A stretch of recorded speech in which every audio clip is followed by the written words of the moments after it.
সিরাজুল ইসলাম উজ্জ্বল এবং দেলোয়ার হোসেনকে আটক করে 10,000 বিনামূল্যে বিতরণের সরকারি বই উদ্ধার করা হয়।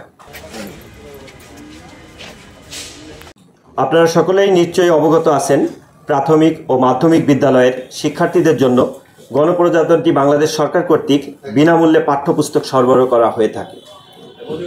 বছরের শুরুতেই নতুন বই পেয়ে কোমলমতি শিক্ষার্থীদের মন উৎফুল্ল হয়ে ওঠে, কিন্তু কতিপয় অসাধু চক্র শিক্ষার্থীদের মাঝে বিনামূল্যে বিতরণের পুস্তক অবৈধ মজুতদারির মাধ্যমে খোলা বাজারে বিক্রয় করছে, এরকম তথ্য পাওয়ার পর ঢাকা মহানগরের গোয়েন্দা পুলিশ তাদের গোয়েন্দা নজরদারি বৃদ্ধি করে এবং এই চক্রকে আইনের আওতায় নিয়ে আসতে কাজ শুরু করে।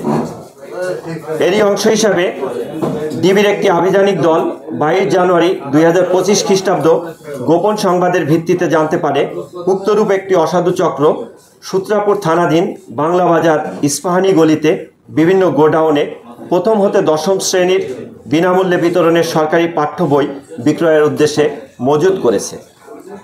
উক্ত সংবাদের ভিত্তিতে কোতোয়ালি জোনাল টিম বিকেল 17:30 ঘটিকার সময় উক্ত স্থানে অভিযান পরিচালনা করে।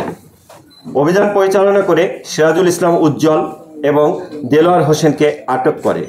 এ সময় তাদের হেফাজতে থাকা প্রায় 10,000 বিনামূল্যে বিতরণের সরকারি বই উদ্ধার করা হয়।